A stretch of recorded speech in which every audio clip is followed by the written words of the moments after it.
For decades, Maury Povich stood at the center of family truth and DNA revelations. Calm voice, one envelope, and a sentence that could change lives forever. But some stories never made it to that famous stage. Some truths were too heavy even for the brightest studio lights. This is one of those stories. My sister didn't just take my husband, she took my entire life, and then she left me with the pieces, including 3 children I wasn't sure were mine. My name is Vanessa. I'm 38 years old. I was married to a man named Derek for 12 years. We had 3 children together. Or at least I thought we did. Twin boys, Mason and Miles, who are now 11, and a daughter, Lily, who just turned 8. I also have a younger sister named Brianna.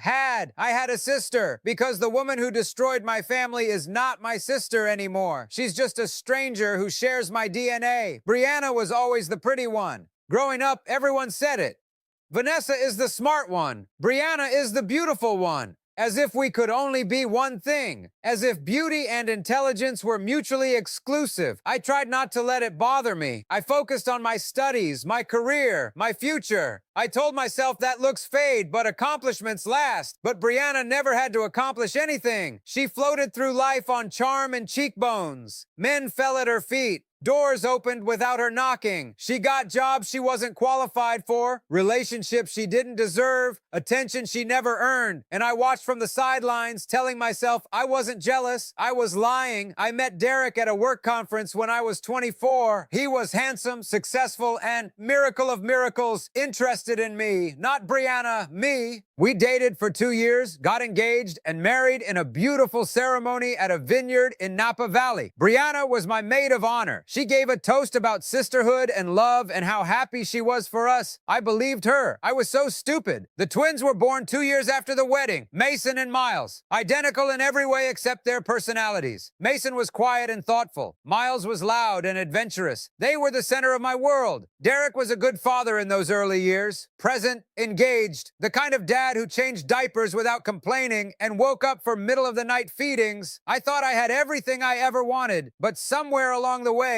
things started to change. Brianna moved back to town when the twins were 3. She had been living in Los Angeles, chasing an acting career that never materialized. When that dream died, she came home, broke, defeated, and in need of family support. I opened my home to her. I gave her the guest room. I helped her find a job. I introduced her to my friends, my colleagues, my life. I introduced her to my husband, and that was my biggest mistake. I didn't notice it at first. The glances that lasted a little too long. The inside jokes that seemed to exclude me. The way Derek started staying late at work, coming home after the kids were asleep. I was exhausted. The twins were a handful. I was working full-time and managing a household and trying to be a good mother. I didn't have the energy to be suspicious. And Brianna was so helpful. She babysat whenever I asked. She cooked dinner when I was too tired. She was the perfect sister, always there, always supportive. I didn't realize she was also sleeping with my husband. Lily was born when the twins were 3.5. I found out I was pregnant unexpectedly. Derek and I hadn't been intimate much. I was always tired and he was always working late, but there had been a few times. I told myself the timing made sense. I told myself a lot of things. Lily was born with blonde hair and blue eyes. The twins had dark hair and brown eyes, like Derek and me. But babies change, I told myself. Hair darkens, eyes shift color. I didn't want to see what was right in front of me. The affair lasted 4 years. 4 years of lies. 4 years of deception. 4 years of my sister and my husband sneaking around behind my back while I raised children and maintained a household and believed I had a happy marriage. I found out on a Thursday afternoon. I came home early from work. A meeting had been canceled. I thought I would surprise the kids, pick them up from school early, take them for ice cream. But when I pulled into the driveway, I saw Brianna's car parked in its usual spot. That wasn't unusual. She often came over during the day to help with housework or prepare dinner. I had given her a key years ago. What was unusual was Derek's car parked next to hers. He was supposed to be at the office. He had an important presentation, he said. He wouldn't be home until late, but his car was in the driveway. I knew before I opened the door. Some part of me had always known. The late nights, the distance, the way Brianna looked at him when she thought I wasn't watching. But knowing and seeing are two different things. I walked into my house, I climbed the stairs, I pushed open the bedroom door, and there they were, my husband, my sister, in the bed I had slept in for 12 years. Brianna didn't even have the decency to look ashamed. She just stared at me with those beautiful blue eyes, the eyes Lily had inherited, and said nothing. Derek scrambled for the sheets, his face red with panic. Vanessa, I can explain. There's nothing to explain, I said. My voice was calm. Too calm. The calm before a hurricane. Get out, both of you, now. Brianna finally spoke.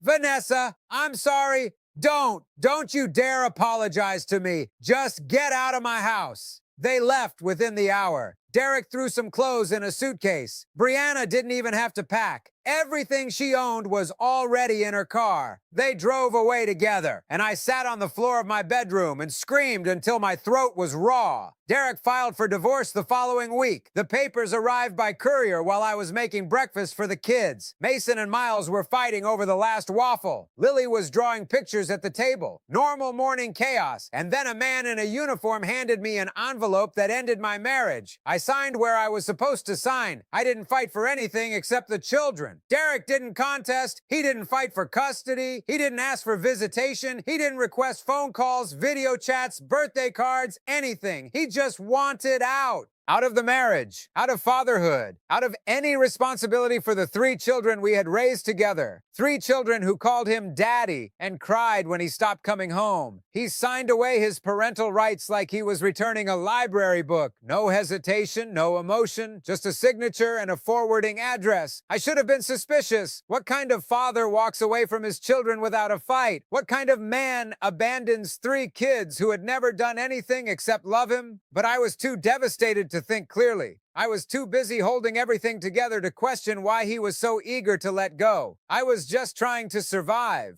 Brianna and Derek got married 6 months after our divorce. I found out through social media. A photo of them at a courthouse, holding hands, smiling like they had won the lottery. They moved to Arizona, started a new life, posted photos of their adventures like they hadn't destroyed a family to get there. I unfollowed them both. I tried to move on, but then Lily turned 7, and something started to bother me. She looked nothing like the twins, nothing like Derek, nothing like me. She looked exactly like Brianna, the same blonde hair, the same blue eyes, the same delicate features that had made my sister the pretty one our entire lives. I tried to ignore it. I told myself genetics are unpredictable. I told myself I was being paranoid, but the doubt grew louder every day. I ordered a DNA test. I didn't tell the kids what I was doing. I just swabbed their cheeks while they slept, all 3 of them, and mailed the samples to a laboratory along with my own. 3 weeks later, the results arrived. Mason and Miles were mine. 99.99% probability of maternity. They were my sons, my blood, my children. I exhaled with relief. And then I read Lily's results. 0% probability of maternity. The words blurred on the screen. 0%.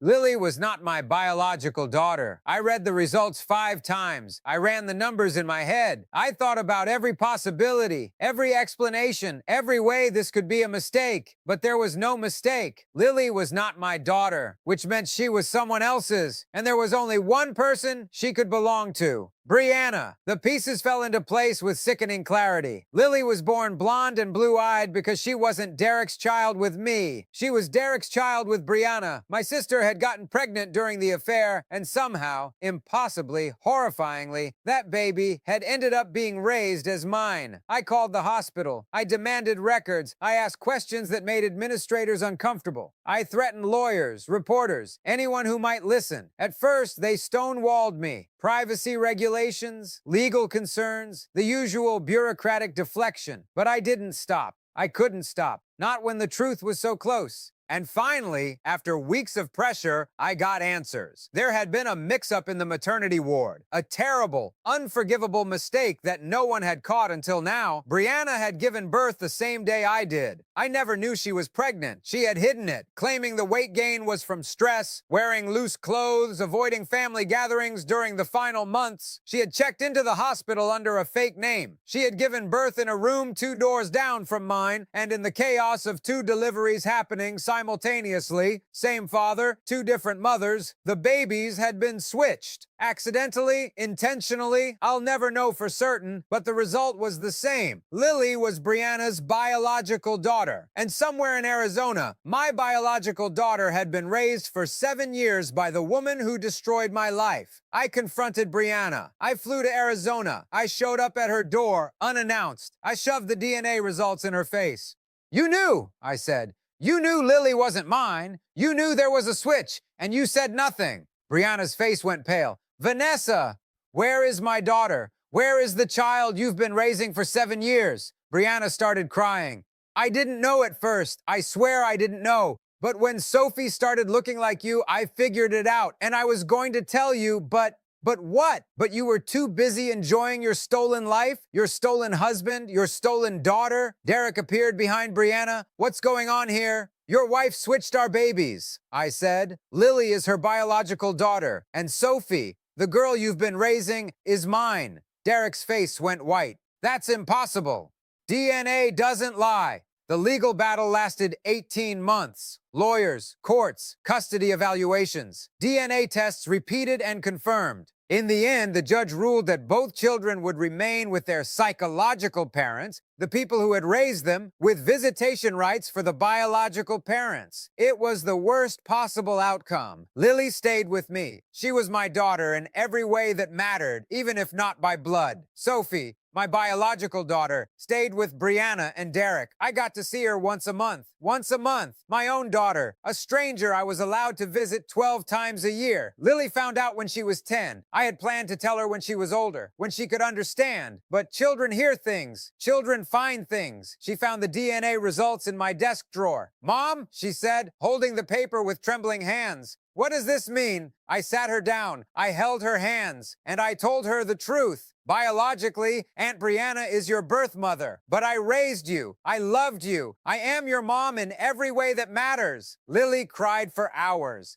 but when the tears stopped, she looked at me with those blue eyes, Brianna's eyes, and said something I will never forget. "I don't care who gave birth to me. You're my mom. You've always been my mom." I held her so tight I thought I might break her. I've met Sophie a few times now. She's beautiful, smart, kind. She has my nose, my laugh, my stubborn streak, but she doesn't know me. She calls Brianna Mom. She calls Derek Dad. She looks at me like a stranger, because that's what I am to her. I lost 7 years with my biological daughter. I will never get those years back. Brianna and I don't speak. There's nothing left to say. She stole my husband, my daughter, and 7 years of my life. She knew the truth and said nothing because the truth would have cost her everything. She made her choice. Now she has to live with it. I have 2 daughters now. Lily, who calls me mom and means it. Sophie, who I see 12 times a year and barely knows my name. One raised by love, one lost to betrayal. Both mine, both taken from me in different ways. Mason and Miles are 13 now. They know the whole story. They know their father abandoned them. They know their aunt betrayed their mother. They know their sister is biologically their cousin. It's complicated, it's messy, it's our family. And somehow, we survive. People ask me how I cope. They ask how I wake up every day knowing what my sister did, knowing that my biological daughter is being raised by the woman who destroyed my life. I don't have a good answer. I just keep going. For Mason, for Miles, for Lily, for the family I have, not the family I lost. For decades, Maury Povich stood at the center of family truth and DNA revelations. Calm voice, one envelope, and a sentence that could change lives forever. But this story didn't need a stage. It only needed a mother who refused to give up, even when her sister took everything. Even when the DNA said the child wasn't hers. Because motherhood isn't about biology. It's about showing up every single day.